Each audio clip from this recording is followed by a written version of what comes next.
Local bodies, यहाँ उपस्थित तमाम हमारे जो अधिशासी अधिकारीगण हैं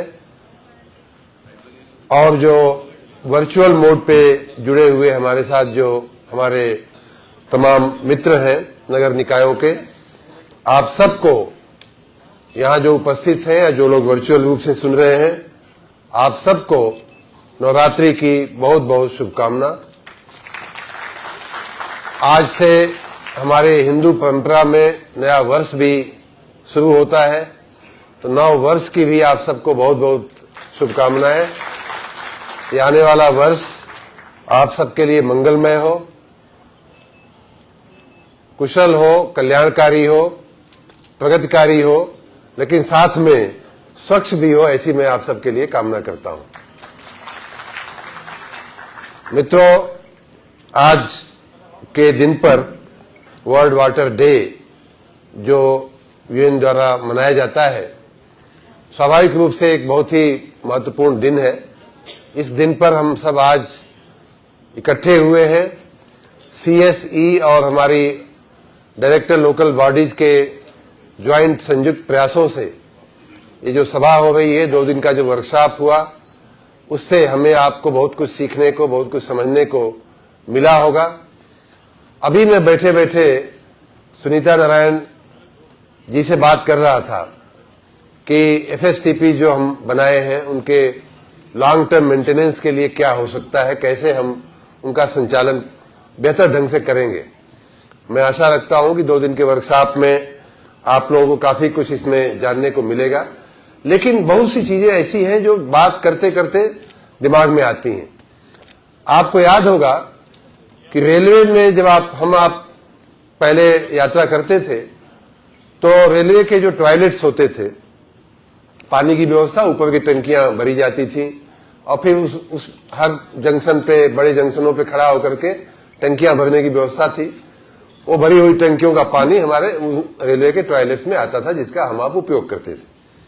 बाद में पिछले कई साल पहले की मैं बात बता रहा हूं, मैं उन दिनों दिल्ली में ही था, उसमें कुछ बायो रेमेडिएशन का उपाय हुआ और अब जो है ओडरलेस और इवन वाटरलेस टॉयलेट्स जो है रेलवेज में बनने लगे हैं, चलने लगे हैं। कई जगह पे प्रयोग हुआ, कई जगह बहुत सारे जगहों पे कई बड़ी कंपनियों के भी आपने टॉयलेट्स देखे होंगे जहां पानी नहीं गिरता है फिर भी स्वच्छ रहता है, कोई ओडर नहीं होती है, कोई दुर्गंध नहीं होती है। तो इस तरह की समय जैसे जैसे आगे बढ़ता है, हमें नई चीजें सीखने का प्रयास करते रहना पड़ेगा। और मैं बहुत शुक्रगुजार हूं, मैं बहुत बहुत धन्यवाद दूंगा अपनी डायरेक्टर नेहा को कि उन्होंने इस एक अच्छे वर्कशॉप का आयोजन किया।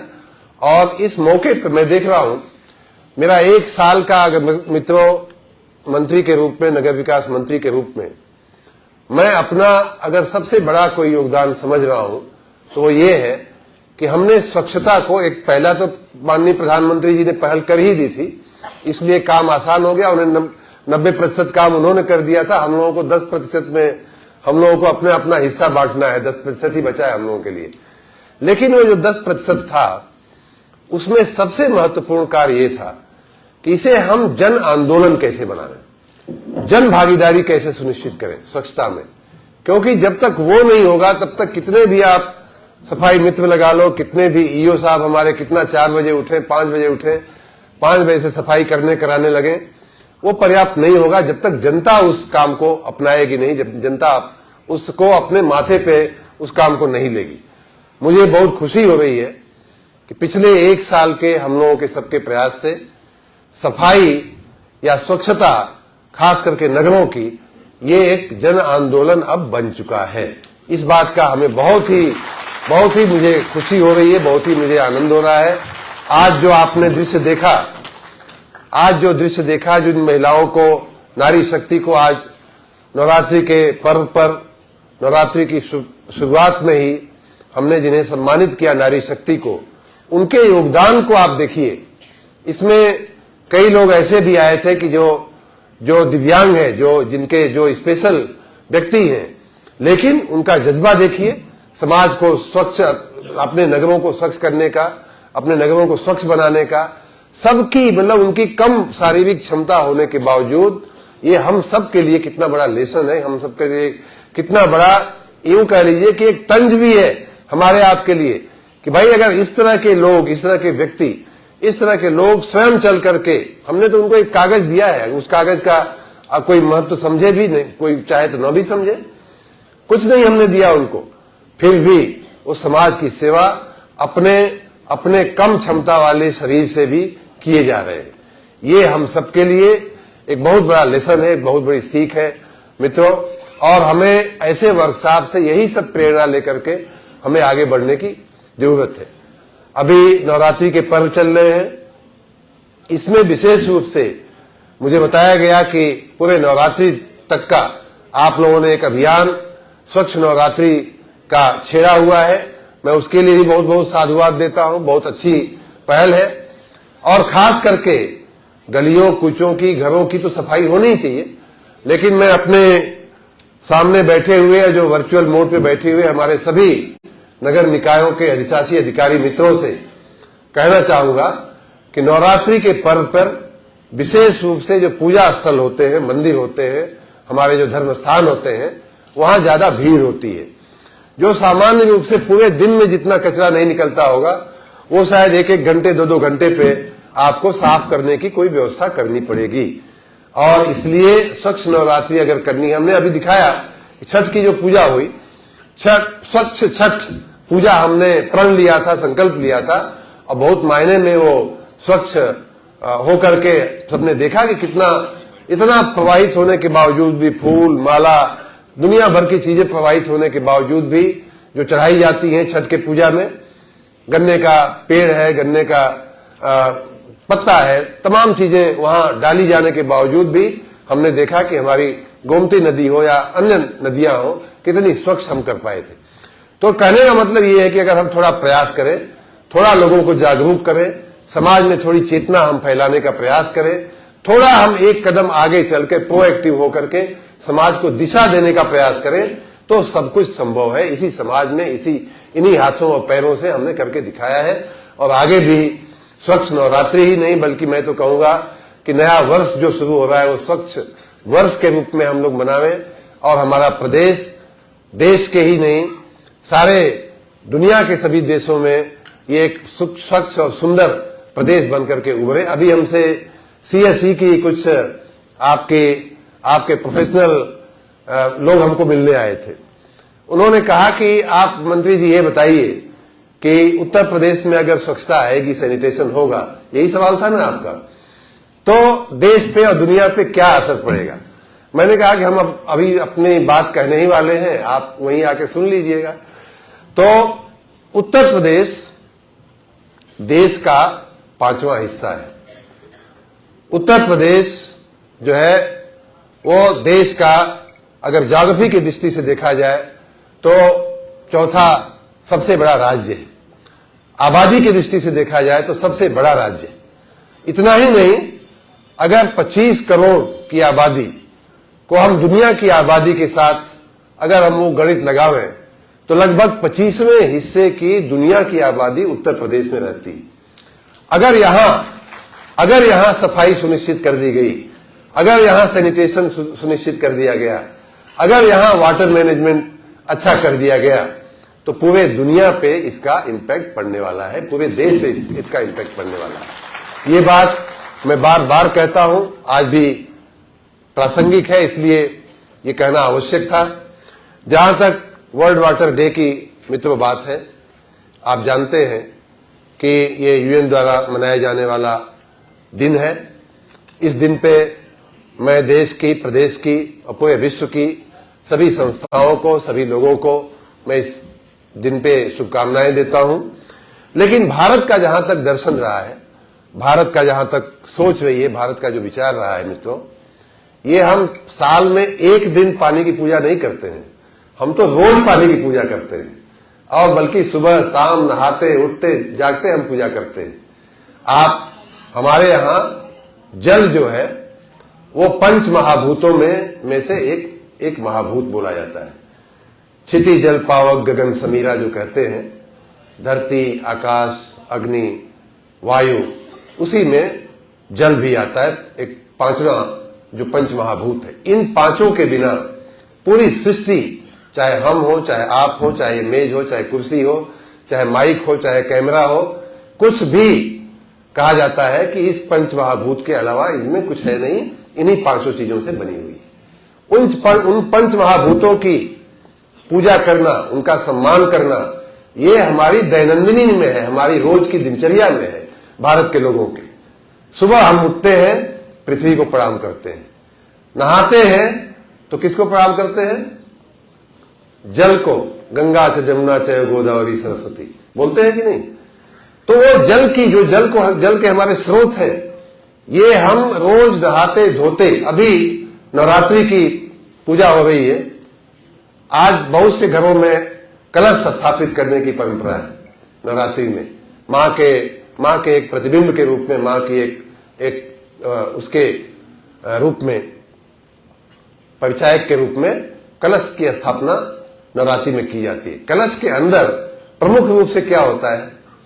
जल होता है। तो जल की पूजा या जल का सम्मान हमारी परंपरा में। हम अगर कहीं संकल्प लेना होता है, कोई शुभ संकल्प लेना होता है, तो और कुछ न मिल रहा हो, चावल न हो, पैसा न हो, फूल न हो, पत्ता न हो, तो पंडित जी लोग कहते हैं कि जल ले लीजिए, जल लेकर के संकल्प कर लीजिए। जल के साथ किया हुआ संकल्प बहुत बड़ा संकल्प माना जाता है। इतना ही नहीं, हमारे शास्त्रों में अगर किसी को श्राप देना हो तो भी जल छिड़क के मुनि ऋषि लोग श्राप देते। तो जल तो हमारी संस्कृति में, रामायण अगर आपने बहुत लोगों ने पढ़ा होगा, भगवान राम ने जब विभीषण का तिलक किया समुद्र के किनारे, तो कैसे किया? समुद्र के जल से किया था। तो जल तो हमारा जो जीवन है, जल ही जीवन जो कहा जाता है, सच में जल को हम अपना जीवन मानते हैं, जल को हम अपना आराध्य मानते हैं, वरुण देव को हम अपना आराध्य मानते हैं, और इसी भावना के साथ हम उसको देखते भी हैं, उसका सम्मान करते हैं। जल का एक और गुण होता है, जल का इतना बड़ा स्थान हमारे सृष्टि में क्यों है? भगवान शिव को अगर चढ़ाना हो तो जल, कुछ मत चढ़ाइए, खाली भोलेनाथ को थोड़ा जल चढ़ा दीजिए, भोलेनाथ खुश हो जाते हैं। भगवान विष्णु, ऐसा कहा जाता है कि सागर में ही वो निवास करते हैं। तो ये जल का जो कॉन्सेप्ट है, उसका वो महत्व इसलिए है, दुनिया के लोग इस दर्शन को शायद समझने में उनको समय लगेगा, लेकिन हमारा जो दर्शन है जल संचय का, जल के संवर्धन का, जल के सिंचन का, वो बहुत पुराना है। और हमें खाली अपनी पुरानी चीजों को याद कर लेना है, बस, और कुछ नहीं करना है। हमें और कहीं सीखने जाने की आवश्यकता नहीं है। हमारे पास वो धरोहर है, हमारे पास वो सीख है, जिसके चलते हम पूरे विश्व को पर्यावरण का पाठ पढ़ा सकते हैं। जल के संवर्धन का, जल के सिंचन का, हम कंजर्वेशन का हम पाठ पढ़ा सकते हैं। इतनी हमारी जल का एक और जो स्वभाव मैं बता रहा था, जल का एक बहुत बड़ा जो स्वभाव होता है, इसीलिए उसको अमृत की भी परिभाषा दी गई है। खाली इसलिए नहीं कि जल नहीं मिलेगा तो हम जी नहीं पाएंगे, नहीं, वायु शायद ज्यादा आवश्यक है जीने के लिए। जल तो फिर भी आप घंटा 2 घंटा थोड़ी प्यास लगी हो तो चल जाता है, वायु के बिना तो आप कुछ मिनट भी नहीं चल पाते। फिर भी जल को जीवन क्यों कहा गया? इसलिए कि जल के अंदर जो गुण होते हैं, जल में जो तरलता होती है, मृदुलता होती है, सरलता जो होती है, जिस घड़े में रख दो उसी का आकार ले लेता है। ले लेता है कि नहीं ले लेता है? जहां पत्थर, रोड़ा, पेड़ उसके रास्ते में आता है, बगल से रास्ता करके निकल जाता है, उससे लड़ाई नहीं करता है। तो इसलिए जल जो है महादेव पे चढ़ाया जाता है।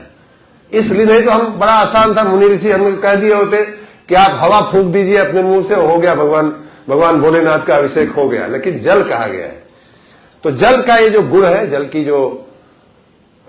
जो क्वालिटीज है, इसीलिए उसको अमृत की अगर कोई कल्पना करता है तो कैसे करता है? जल की ही तो कल्पना करता है।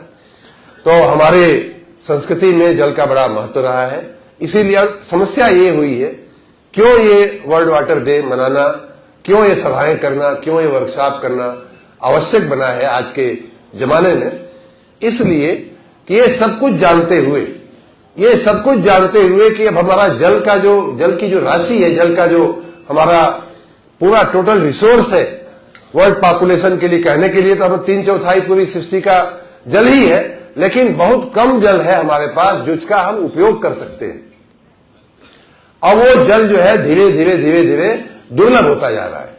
आप जमीन के अंदर की बात करें तो जल का स्तर जो है नीचे जाता जा रहा है। नदियों के जल की बात करें तो नदियों का जल प्रदूषित होता जा रहा है। बरसात का अगर जल की बात करें तो हम उसका अच्छे से संचय नहीं कर पा रहे हैं। हमारे खेतों में जो तालाब थे, जो सरोवर थे, वो लुप्त होते जा रहे हैं।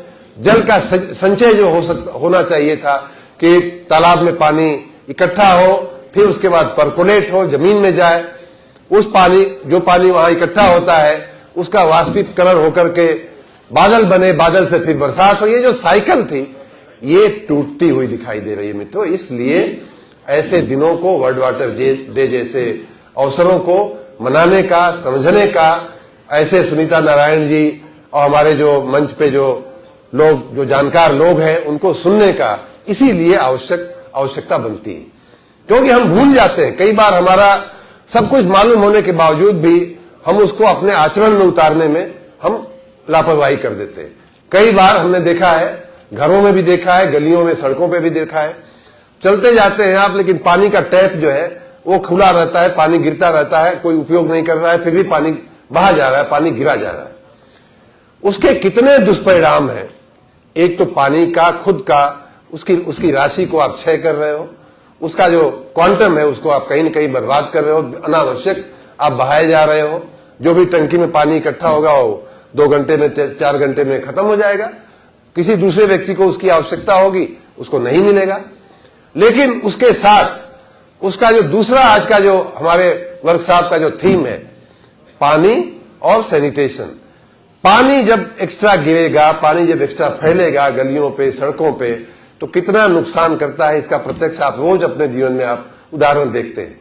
वही पानी सड़कों पे जाएगा, सड़क नई बनी हुई सड़कें जो हैं वो बर्बाद हो जाती हैं। वही पानी आपके गलियों में फैलेगा, उस पानी के फैलने से वहां जो सॉलिड वेस्ट होगा वो उसमें मिक्स होगा। सॉलिड वेस्ट मिक्स होने के बाद मच्छर का, मक्खी का और ऐसे गंदगी का वो केंद्र बनेगा, वो जो है वो जनक बनेगा। ऐसे जो तो पानी का बहना या पानी को नियंत्रित, अच्छे ढंग से मैनेज न करना कितनी बड़ी समस्या का समाज में कारण है, इसको समझने की बहुत आवश्यकता है। इसीलिए ऐसे वर्कशॉप्स की आवश्यकता पड़ती है। जल संचय हम जितना कर सके, घरों में जो छत पे पानी गिरता है उसका, जो खेतों में, तालाबों में पानी गिरता है, हमारे माननीय प्रधानमंत्री जी, गुजरात में थोड़ा सूखा प्रदेश है, आप जानते ही हैं। मैंने उनके पास से जल संचय के बारे में इतना सीखा है कि उसके अलग से हम एक पूरा वर्कशॉप उसके बारे में हम कर सकते हैं। उन्होंने खेत तलावड़ी, हमें भी शुरू में जब हमने सुना तो बड़ी हंसी आई कि अब ये क्या माननीय मुख्यमंत्री जी बात करने लगे हैं खेत तलावड़ी की, चेक डैम की, फिर वो टेरेस बंद की। इस तरह से उन्होंने गुजरात जैसे सूखे हुए प्रदेश को हरियाला बनाया, हरा भरा बनाया, पानी में बल्कि समृद्ध बनाया। उसके पीछे छोटे छोटे उपाय उन्होंने एक कैंपेन चली, बोरी बंद की, कि भाई हर घर में सीमेंट की बोरियां पड़ी होती हैं, उसमें आप मिट्टी भर के, बालू भर के, रेती भर के आप पानी का जो स्रोत है, पानी का जो नाला है, बरसात के दिनों में उसको रख दीजिए। महीना, 15 दिन, 2 महीना, 3 महीना कम से कम रुकेगा पानी। बोरी बंद जो है वो उसको रोक के रखेगा, तब तक आपकी फसल हो जाएगी, तब तक कुछ पानी नीचे जाकर के परकोलेट हो जाएगा, पानी का स्तर बढ़ेगा। वहां से शुरू करके उन्होंने सभी फिर किसानों को कहा कि भाई आप उन्होंने कहने का तरीका उनका इतना बढ़िया होता है, कहा कि आप खेत में खाद डालते हो, बीज डालते हो, तो क्या आपको पानी नहीं डालना चाहिए खेत में? तो सबकी बात समझ में आएगी, हाँ पानी की आवश्यकता तो पड़ती है, पानी हम खेत में, तो उन्होंने कहा वो पानी आप अपने खेत में ही उपजा सकते हो, कहीं बाहर से लाने की आवश्यकता नहीं है। तो ये हुआ कैसे? तो खेत तलावड़ी बनाइए। अपने आप 1 हेक्टेयर का खेत है, 2 हेक्टेयर का आपका फार्म है, तो उसी के एक कोने में, एक किनारे में आप एक छोटी सी तलावड़ी बना दीजिए, छोटी सी हल्की सी जमीन को नीचा करके जल के संग्रह के लिए आप व्यवस्था कर दीजिए। आपका अपना भी खेत का सिंचाई होगा, पानी का स्तर भी, पानी का परकोलेशन भी होगा, और आपके पशुओं के लिए, उनके लिए पीने की भी व्यवस्था हो जाएगी। ऐसे ऐसे उपाय जो है पानी के, छोटे छोटे उपाय पानी जल संग्रह के हमें करने होंगे मित्रों। इसमें कोई शंका नहीं है कि जल, अब लोग कहते हैं कि पहले लड़ाइयां जमीन के लिए होती थी, कुछ लोग कहते हैं अब पेट्रोल डीजल के लिए होगी, लेकिन बहुत से लोग ये भी कहते हैं कि अब लड़ाई पानी के लिए होगी दुनिया में। तो पानी जो है इतना स्कैर्स होता जा रहा है, हम सब उसके प्रति अपने जो दायित्व है अपनी, और भारतीय परंपरा में तो जैसा मैंने कहा कि हमें इतना कुछ सिखाया गया है कि कहीं और सीखने की जाने की आवश्यकता नहीं। कई बार हाँ ये जरूर है कि हम उसमें आधुनिकता ला करके हमारी जो सांस्कृतिक जो सीख है, जो हमें कहा गया है, उसमें हम आधुनिक टेक्नोलॉजी को अगर जोड़ दें तो वो उसी दिशा में हमारा बहुत एक लीप फ्रॉगिंग हमारी हो जाती है, पैराडाइम शिफ्ट हो जाता है। वो कैसे? जैसे मैंने कहा कि जल बचाना चाहिए, जहां जितना आवश्यक हो वहां उतना ही बहे। पहले हम चूंकि गांव से आते हैं, मैंने देखा है कि गन्ने की खेती हो या धान की खेती हो या किसी भी अन्य फसल की खेती हो, पानी पूरा बहा करके ऐसा लगता था कि जितना ही पानी भरा रहेगा खेत में उतनी ही अच्छी फसल होगी, लेकिन ऐसा है नहीं। वैज्ञानिक लोग ऐसे कहते हैं कि पानी आवश्यक है धान के लिए, धान हो या गन्ना हो या ऐसी अन्य तमाम फसलें हैं, लेकिन उतना ही आवश्यक है जितना उसको फसल को जरूरत है। पूरा भरे रहने के और महीनों या हफ्तों भरे रहने की आवश्यकता नहीं है। तो उसमें अगर उस पानी को बचाना है, उस पानी का हमें और अन्यत्र उपयोग करना है, तो आज आधुनिक टेक्नोलॉजी ने, वैज्ञानिकों की सोच ने, हमारे टेक्नोलॉजी के जो लोग हैं, सुनीता नारायण जैसे जो लोग समझने, सोचने वाले, गाइड करने वाले, दिशा देने वाले लोग जो हैं, उन्होंने ऐसी तरकीबें इजाद किया है कि हम उस पानी को बचा सकते हैं, फसल भी अच्छी होगी, पानी भी बचेगा। क्या है? ड्रिप है, स्प्रिंकलर है। ये आधुनिक तकनीकी के हमारे पास संसाधन हैं, जिनका अगर हम उपयोग करेंगे तो उस पानी को हम पूरी फसल, अच्छी पैदावार, अच्छा उत्पादन करने के साथ साथ हम उस पानी को हम बचत भी कर सकते हैं। तो इसलिए हमें अपनी पुरानी मान्यताएं, पुरानी सीख और आधुनिक टेक्नोलॉजी को जोड़ते हुए मित्रों, हमें जल संचय हो या अन्य इस तरह के कार्य हो, उन्हें करते रहना पड़ेगा। आज के दिन पर इस वर्कशॉप को मैं बहुत साधुवाद, बहुत शुभकामनाएं देता हूं, और मैं आशा रखता हूं कि हम सब के लिए ये एक बहुत ही दिशा सूचक ये वर्कशॉप दो दिन का रहा होगा। इसके साथ ही हमारा नगर विकास विभाग का जो सैनिटेशन का काम है, ये भी निरंतर चिंता करने वाला काम है मित्रों। इसके लिए भी हमें बाहर से कहीं सीखने जाने की आवश्यकता नहीं है। हम सब एक ऐसे देश में पैदा हुए हैं सौभाग्य से कि जिसके बारे में बहुत सारी संज्ञाएं, बहुत सारे विशेषण हमारे देश के लिए दिए गए हैं। कुछ लोगों ने बदनाम करने की बीच में कोशिश किया है, गलत विशेषण, गलत संज्ञाएं दे करके, लेकिन वास्तविक जो हमारा जो स्वरूप रहा है भारत का, वो स्वरूप रहा है गायन्ति देवा किल गीत कानी, धन्यास्तुते भारत भूमि भागे। देवता भी भारत भूमि भाग पे जन्म लेने के लिए तरसते हैं, ऐसी हमारी व्याख्या थी। और उस व्याख्या में चाहे आर्थिक संपन्नता हो, आर्थिक प्रगति हो, समाज की संरचना हो या सुंदरीकरण हो, हमारे जो पुरानी जो परंपराएं रही हैं उससे सुंदर कहीं कुछ हो नहीं सकता। इतना हमारा सुंदर देश, इतना सुरम्य, इतना जो सोने की चिड़िया जो कही जाती थी वो ऐसे ही नहीं कही जाती। तो हम तो इस ऐसी एक परंपरा के वाहक रहे हैं कि जहां सुंदरता, स्वच्छता, गांधी जी ने भी यही बात कही थी कि भाई स्वच्छता जो है, उन्होंने तो यहां तक कहा था कि स्वच्छता जो है स्वतंत्रता से भी महत्वपूर्ण काम ये स्वच्छता है। अगर हम स्वच्छ रहना सीख लेंगे, बाकी चीजें अपने आप, प्रगति, आर्थिक प्रगति हो या अन्य चीजें हो, राजनीतिक चैतन्यता हो, वो सब कुछ अपने आप आ जाएगी। ऐसी गांधी जी की स्वयं की सोच थी। तो इसलिए स्वच्छता परमो धर्म में आजकल मैं अक्सर अपने उसमें कहता हूं कि स्वच्छता को हमें एक अपना परम धर्म बनाना पड़ेगा। स्वच्छता को हमें जन जन तक ले जाना पड़ेगा, चेतना पहुंचानी पड़ेगी, लोगों को एजुकेट करना पड़ेगा। मैं बहुत गर्व के साथ आप सबको बहुत बहुत बधाई देना चाहूंगा। मेरे नगर विकास मंत्री के रूप में मुझे लगभग अब 1 साल का मेरा कार्यकाल भी पूरा होने वाला है। मैं जिस समय से मैंने इस विभाग का दायित्व संभाला, उसी दिन से मैं इस बात का आग्रह कर चुका हूं। इसी हाल में कई बार हम लोग मिल चुके हैं और जो तमाम हमारी वीडियो कॉन्फ्रेंसिंग और तमाम अन्य साधनों से हम आपको दिन रात चैतन्य बनाने का प्रयास करते हैं, स्वच्छता के प्रति सजगता लाने का प्रयास करते रहते हैं। सुबह 5 बजे से उठ करके अभी हमारे असलम और हमारी नेहा जी बात कर रहे थे, हम लोग श्रीवास्तव जी बात कर रहे थे कि सुबह 5 बजे से हमारा DCCC जो काम करना शुरू करता है, तो 5 बजे आकर के DCCC में बैठने के लिए उनका कहना था, अभी आधे घंटे पहले की बात है, कि साहब हमको 4 बजे जग जाना पड़ता है। 4 बजे जग करके अब जब तैयार होते हैं तब 5 बजे हम अपने ऑफिस में आकर के इस DCCC की व्यवस्था में बैठ पाते हैं।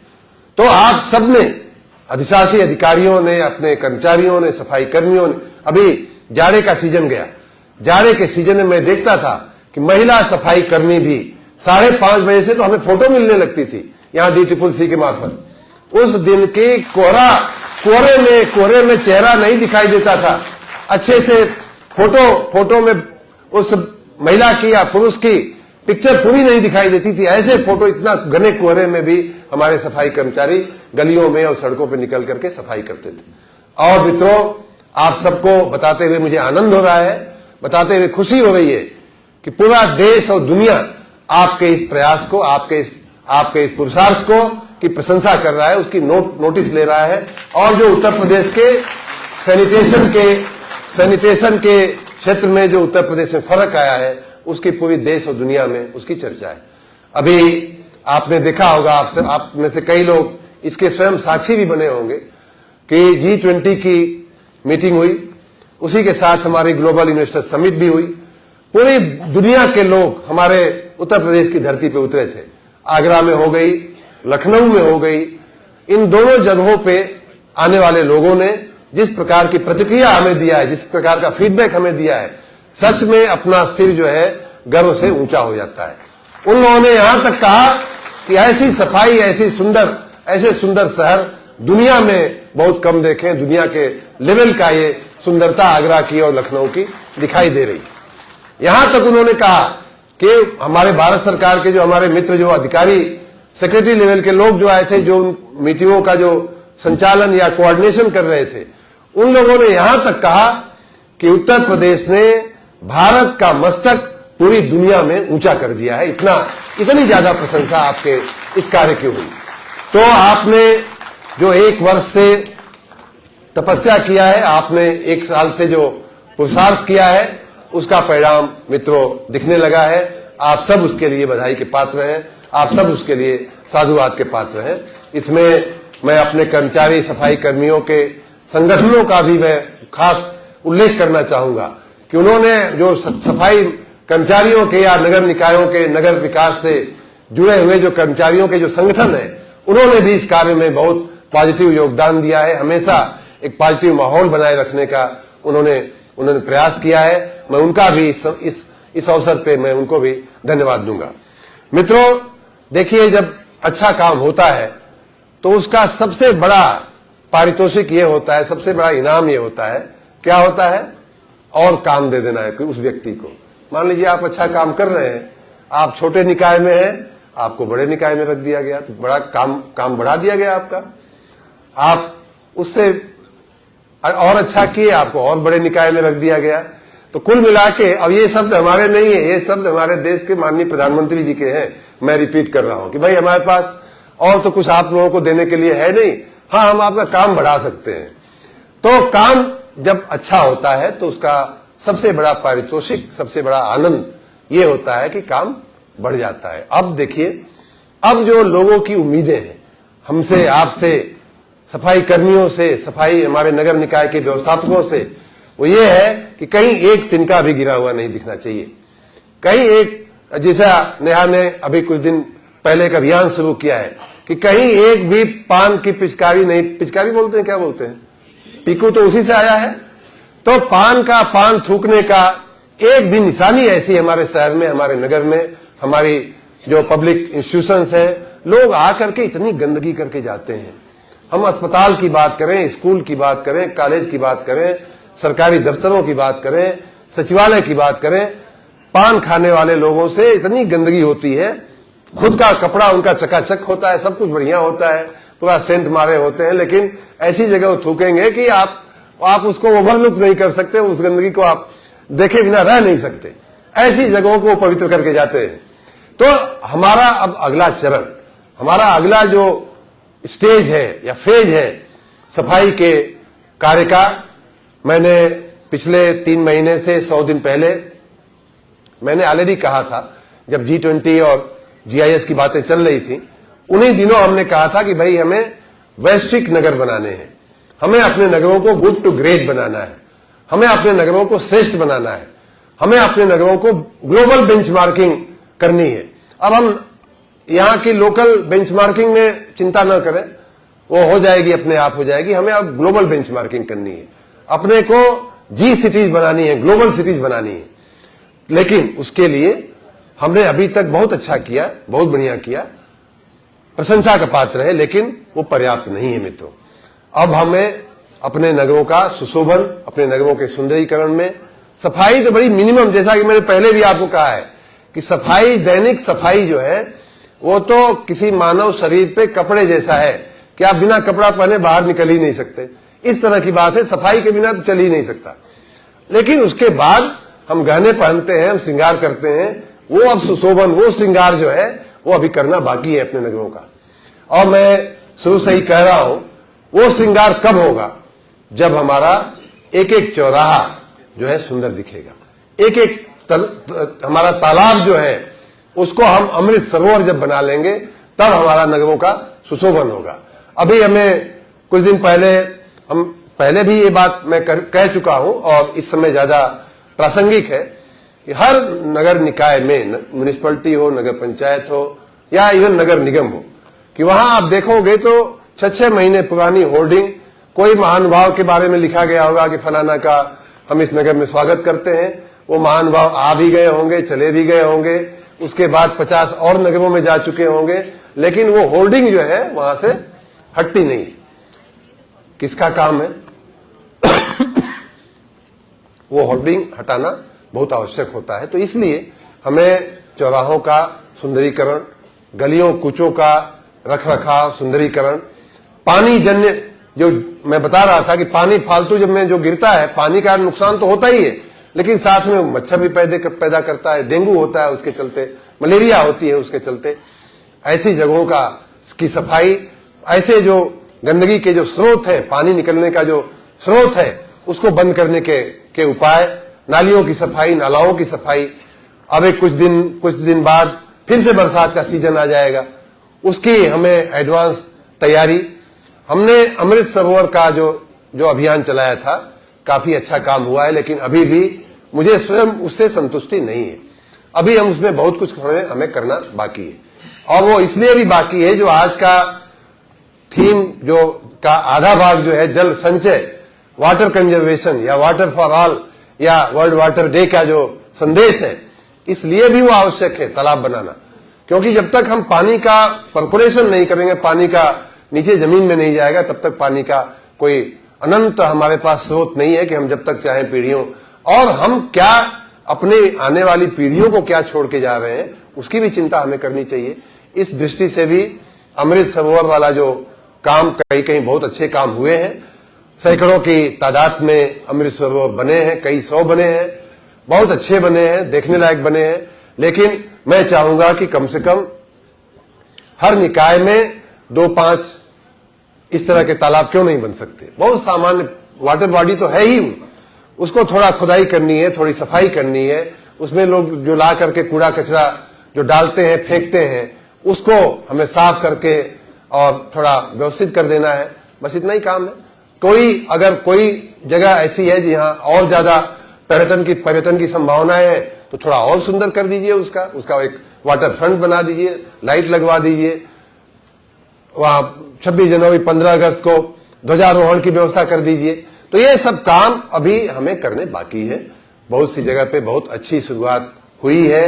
हमारी राजधानी को ही देख लीजिए या अन्य तमाम नगर हैं, सभी निकायों में आप सब अधिशासी अधिकारियों ने अपने अपने ढंग से, मैं तो देख रहा हूं कि कई लोगों ने ऐसी निशानियां बना दिया है जो मैंने पहले आपको कहा भी था कि आप ऐसा कुछ छोड़ के जाओ उस नगर में कि उस नगर के लोग आपको हमेशा जब भी वहां जाएं तो याद करें कि ये फलाना साहब के टाइम पे ये सेल्फी पॉइंट बना था, फलाना साहब के टाइम पे पार्क बना था, फलाना साहब के टाइम पे ये अमृत सरोवर बनाया गया था।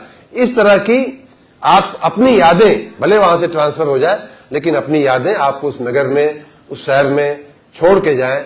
और उस दिशा में हमें जो ये वर्ष, जो नया वर्ष शुरू हो रहा है, एक तरह से वित्तीय वर्ष भी नया शुरू हो रहा है, हमारा जो पौराणिक जो वर्ष है वो भी नया शुरू हो रहा है। तो इस अवसर पे मां अंबा को प्रणाम करते हुए, शक्ति उनसे लेते हुए, उनका आशीर्वाद लेते हुए हम सब ये प्रण लें कि हम उत्तर प्रदेश के नगरों को हमेशा हमेशा के लिए बदल करके रख देंगे।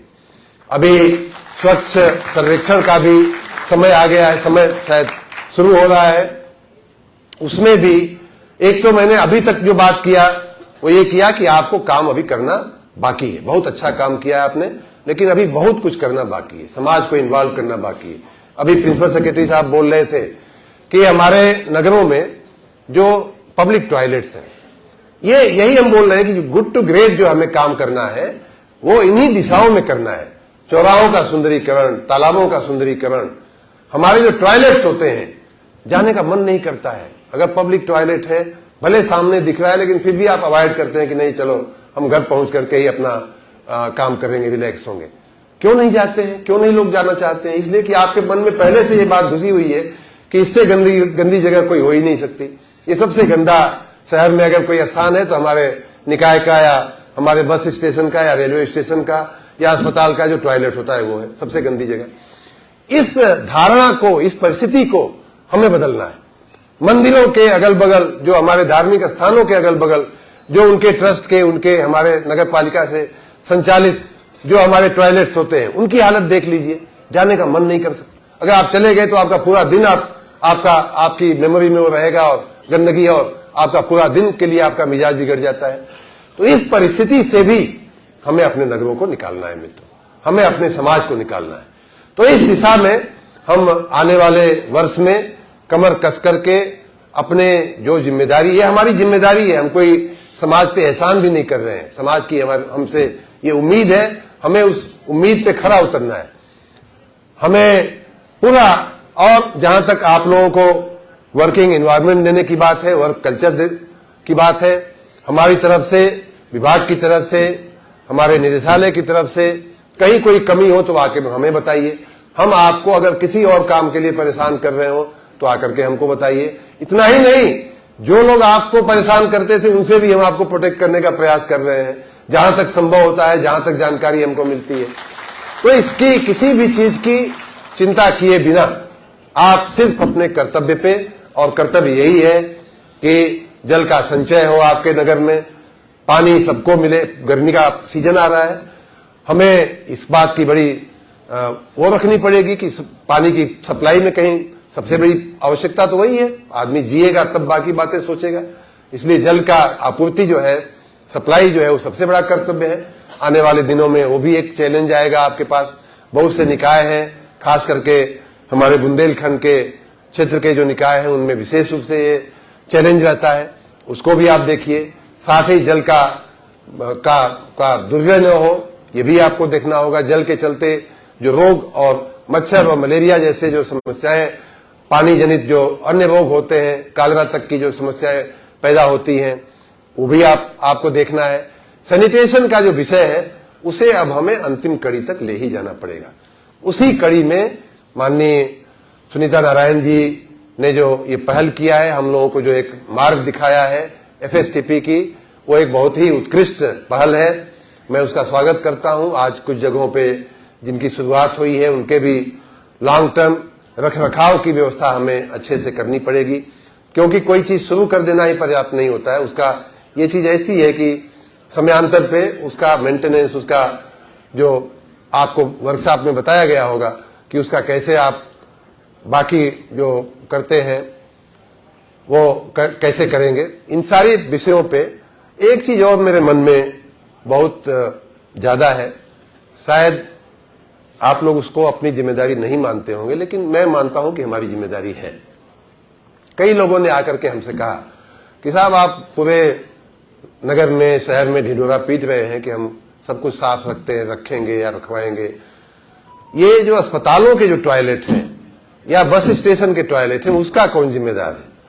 तो स्वाभाविक उत्तर तो यही है कि हम जिम्मेदार नहीं है। आसान उत्तर तो यही है, हम कह सकते हैं कि हम जिम्मेदार नहीं है या हमारा नगर विकास विभाग जिम्मेदार नहीं है।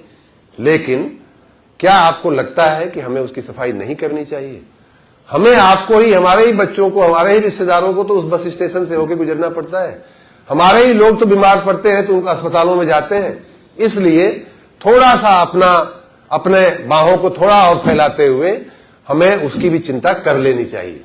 आपके नगर निकाय में कोई प्राथमिक स्वास्थ्य केंद्र है, कोई सामूहिक स्वास्थ्य केंद्र है, कोई बस स्टेशन है छोटा सा, क्योंकि बस स्टेशन की मैं व्यवस्था में जानता हूं। मेरा संयोग से मेरा बचपन बस स्टेशन पे गुजरा है। हमारे पिताजी रोडवेज में काम करते थे, तो मैंने देखा कितनी गंदगी वहां के टॉयलेट में होती थी। अपना कर्तव्य है मित्रों, उसको भी साफ रखिए। वैश्विक नगर बनाने की जो हमारी मंशा है, माननीय मुख्यमंत्री जी की, माननीय प्रधानमंत्री जी की, स्वच्छ भारत बनाने की, जो स्वच्छ प्रदेश बनाने की जो मंशा है, वो तभी पूरी होगी जब हमारा नगर के साथ एक एक उसके जो आयाम है, उन सब जगह पे स्वच्छता सुंदरता के साथ उस नगर में आने वाले एक एक अस्पताल, एक एक स्कूल का टॉयलेट, स्कूलों के टॉयलेट, 4 शिक्षक होते हैं, उनके बेचारों के पास कोई व्यवस्था नहीं होती है। क्या हम लोग कम से कम, हमारे ही आपके बच्चे उन स्कूलों में पढ़ते हैं, हमारे ही आपके लोग जो है जरूरत पड़ने पर उन अस्पतालों में जाते हैं। तो हम सभी अधिशासी अधिकारियों से मैं आशा रखता हूं कि थोड़ा अब अपने काम को थोड़ा अगले पायदान पर हम ले जाएं। मंदिरों के अगल बगल विशेष रूप से, मैंने जैसा कहा, नवरात्रि के पावन पर्व में विशेष रूप से आप स्वच्छता रखावें। पब्लिक टॉयलेट्स से हमारी इमेज बिगड़ती है। हमारे जो ऐसे सरकारी संस्थान है, यहां गंदगी से हमारी इमेज बिगड़ती है, हमारे नगर की व्यवस्थापन की। वहां सामान्य आदमी ये नहीं सोचता है कि ये विभाग किनका है, ये विभाग किस मंत्री का है और ये विभाग किस अधिकारी का है। नहीं, उसको तो लगता है गंदगी है मतलब सरकार विफल है।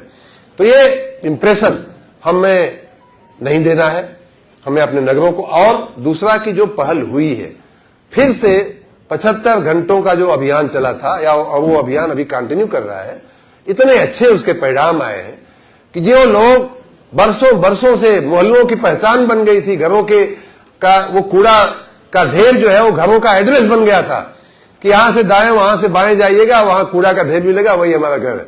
ऐसे लोग अपने घर का एड्रेस बताने लगे थे। उन कूड़े के ढेरों को आप लोगों ने साफ किया है, हजारों हजार की संख्या में, 4000 5000।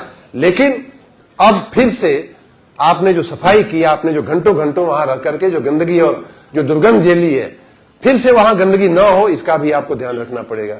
हम वहां उसको कुछ समाज के लिए उपयोगी चीज बना करके हम छोड़ करके जाएं, कहीं हम सेल्फी पॉइंट बनावे, कहीं पार्क बनावे, कहीं बागीचा बनावे।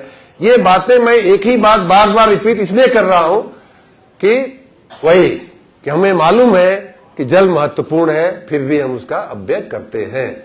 हमें मालूम है कि स्वच्छता रखनी है, फिर भी हम गंदगी कर जाते हैं। इसलिए ये बात बार हम आपको रिपीट करते हैं और आप भी, जन सामान्य में भी ये संदेश बार रिपीट करना पड़ेगा, एजुकेट करना पड़ेगा। मित्रों, लोगों को थोड़ा घरों से कचरा निकालने की बात मैं मुझे जहां भी मौका मिलता है, आपके बीच ही नहीं, सैनिटेशन के कर्मचारी अधिकारी के बीच में नहीं, मैं अपने पब्लिक स्पीच में, अन्य राजनीतिक या अन्य भाषणों में भी कहता हूं कि भाई हमारा सफाई कर्मचारी 5 बजे से उठ करके 8 बजे के बीच सफाई करता है, तो क्या आप अपना कूड़ा उसके रूटीन के हिसाब से नहीं निकाल सकते? अगर आपकी गली में सफाई करने वाला हमारा सफाई कर्मी या सफाई करने वाली बहन जो है, वो अगर मान लीजिए 6 बजे उसका रूटीन है, 6 बजे आती है, तो क्या आप 5:45 बजे अपना कूड़ा बाहर नहीं निकाल सकते? लेकिन आप निकालोगे 6:30 बजे, जब वो सफाई करके चली जाएगी, तब आप महानुभाव ला करके कूड़ा जो है अपने उस साफ की हुई सड़क पे आप डालते हो। तो ये एजुकेट करने का, मित्रों, एजुकेशन भी समाज का स्वभाव बदलने में, समाज का रुख बदलने में, समाज का वो जो मूड होता है वो बदलने में हमें एजुकेशन में भी कहीं पीछे नहीं रहना चाहिए। आपकी जो गाड़ियां चलती हैं उनका सदुपयोग हो, उस पर अच्छी मैसेजिंग हो, इस तरह के हमें प्रयास हमेशा करते रहने पड़ेंगे। एक अंतिम बात कह करके मैं अपनी बात पूरी करूंगा। देखिए, ये जो FSTP बने हैं उसमें मनुष्य का और मशीन का दोनों का बहुत उपयोग है और बहुत आवश्यक है। सफाई के तमाम जेट से पानी का जेट करके कहीं आप धुलाई करते हो सड़कों की, उनके डिवाइडर्स की, ऐसे तमाम, मैंने जैसा कहा ना कि हमारी पुरानी सोच और आधुनिक तकनीक, हमारी पुरानी व्यवस्था, हमारा मानव शरीर, मानव बल, मानव पुरुषार्थ और मशीन और टेक्नोलॉजी, जब दोनों का सम्मिश्रण होता है तो उस चीज का परिणाम 1000 गुना मिलता है हमें, उसका मेनी फोल्ड उसके रिजल्ट्स आते हैं। और मैं ये बात भी बार बार कह रहा हूं, अभी भी बहुत से मैं देख रहा हूं कि आपका ट्रैक्टर है, ट्राली है, आपकी सफाई करने की मशीन है, ऐसी पड़ी हुई है, जंग खा रही है, उसको कोई देखने वाला, पूछने वाला नहीं है। ये आपकी जिम्मेदारी है। मैं अब कभी किसी भी निकाय में आऊंगा तो मैं आपके वर्कशॉप के भी विजिट करना मैं अब शुरू करूंगा। आपका पड़ा रहता होगा और मैं सभी अधिकारियों से भी निवेदन करूंगा कि जब भी वो किसी निकाय में जाएं तो उनके पास कितनी मशीनें, आपके पास इन्वेंट्री होनी चाहिए, आपके पास रजिस्टर होना चाहिए, आपके कंप्यूटर में डाटा होना चाहिए कि कितने ट्रक आपके पास है, कितने ट्रैक्टर हैं, कितनी ट्राली है, किस प्रकार की स्वीपिंग मशीन है या अन्य कितनी प्रकार की मशीनें हैं, उनका क्या क्या उपयोग हो रहा है, कल क्या उपयोग हुआ, आज क्या उपयोग होगा और आने वाले कल के लिए आपने उसकी क्या प्लानिंग की हुई है उसके उपयोग की। क्योंकि मानवीय क्षमता की एक मर्यादा है भाई। आप 12 घंटा काम करोगे, 8 घंटा काम करोगे, 10 घंटा काम करोगे, आपका शरीर जवाब दे जाएगा, आपको फिर आराम करने की आवश्यकता पड़ती है। इसलिए मशीन का उपयोग बहुत आवश्यक है।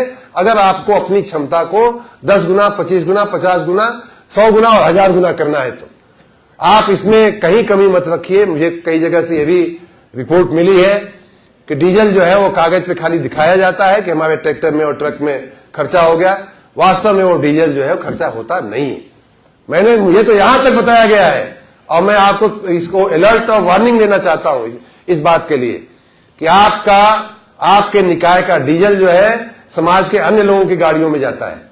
ये अगर गंभीर बात आपकी मशीन में उपयोग करने के बजाय, ट्रैक्टर में और ट्रक में लगने के बजाय, स्वीपिंग मशीन में लगने के बजाय वहां के किसी प्रभावशाली व्यक्ति की गाड़ी में अगर वो डीजल भरा जाता है, पेट्रोल भरा जाता है, तो उससे गंभीर गुना 1 साल के आपके प्रोटेक्शन के बाद भी अगर ऐसा होता हुआ दिखेगा तो आपको कड़ी में कड़ी सजा आपको झेलनी पड़ेगी। इसलिए मैं चाहूंगा कि एक तो आप इन सब अपने जो स्रोत है, अपने आपके जो रिसोर्सेज है, संसाधन है, उनका सदुपयोग करें, दुरुपयोग होने से बचावें। आने वाले दिनों में और इस वर्ष में ही हमें ऐसे काम करने हैं कि अब उत्तर प्रदेश लोग आकर के अपने नगरों को, जैसा कि मैंने कहा कि आप कर सकते हो, G20 में, GIS में आपने करके दिखाया है, पूरी दुनिया अचंभित रह जाए, इस तरह का आपने काम करके दिखाया है। ये काम रूटीन में, ये काम हमारा स्वभाव बने। सुंदरता जो है, स्वच्छता जो है मित्रों, सहज वही होता है, आसान वही होता है जो हमारा आपका स्वभाव बन जाता है। तो अगर हमारा स्वभाव बन गया स्वच्छ रहना, स्वच्छ देखना, हमारे अंतिम बात कह के मैं पूरा करूंगा कि हमारे पुराणों में एक श्लोक है, भद्रम कर्णे सुनियाम देवा। मतलब ये है कि हम अच्छी चीज देखें, अच्छी चीज सुने, अच्छा सोचें, ये हमारी परंपरा का भाग रहा है।